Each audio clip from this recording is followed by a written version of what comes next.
We're here again with you, Baz. Could you remind us who you are? Baz McGrath. I work for Anglicare and I teach pastoral care. Awesome.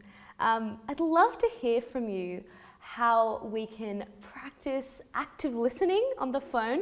I know that's a kind of a good practice thing in pastoral care. Can you talk us through that? Yeah. Well, have you ever had one of those calls asking if you have an electricity provider that you want to change or solar energy? Yeah. Yeah. Is that person listening to you? Oh no, they're there to give you a spiel. Okay. Yeah. Yep. Yeah. How do you know that? What do you hear? I know it because there's no silence for me to respond. I'm trying to tell them I'm not interested. Yes. Yeah. Okay. Yeah, and they're not hearing me or they're not listening. They're trying to get what they're trying to say out. Yeah. Yeah. Okay. And how does that make you feel? I guess annoyed. I'm waiting for them to finish so I can tell them I'm not interested probably. Great, because you know what active listening looks like Yeah. and feels like Yeah. because you experience it. Yeah. If someone rings up and they want to sell you something, it's the antithesis of a listening conversation. Right. You've got it. You know that they're speaking. Yeah.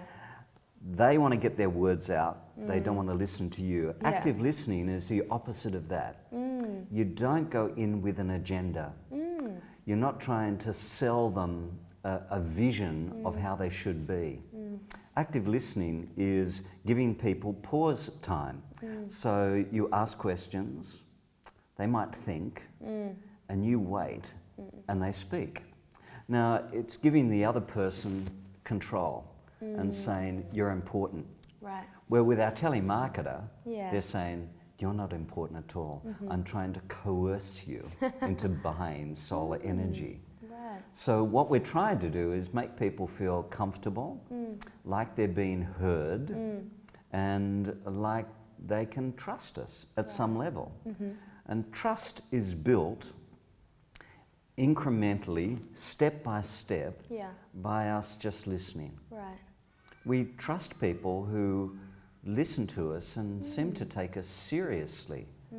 That's active listening.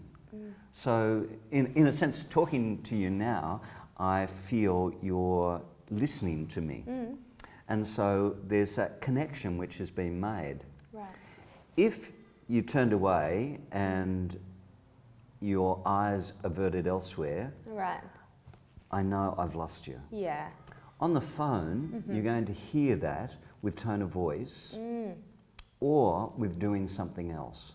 I see. Yeah. So all I have to do is be talking to you and no, to the left. Yeah. And you go, oh, what are you doing? Yeah. I know, we're just cooking a bit, and you think, oh, Right. I'm in second place Yeah. and I might be in third place. And I Yeah. want it to be number one. Right. Active listening is just allowing that person for that time to be number one. Yeah. And as I said last time we met, 10 to 20 minutes is all it takes Yeah. of making someone feel like they matter. Yes. And that's by just being present with them, listening to them, not doing anything else, and not being a telemarketer. Yeah. And when you said last time we met about us having Bible verses sometimes that we really want to get out there, Yeah.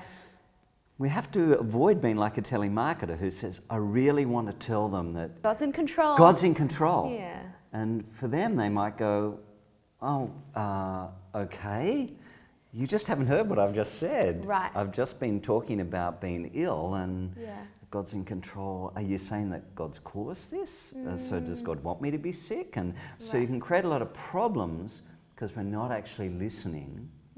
And if we listen really well, I think then we lob in scripture like a gem and people go, oh, you've heard me and you've got an answer from scripture. And that takes time. Yeah, and that takes time. Yeah. So good to hear that. Real encouragement. Thanks, Baz. Thank you. Thanks.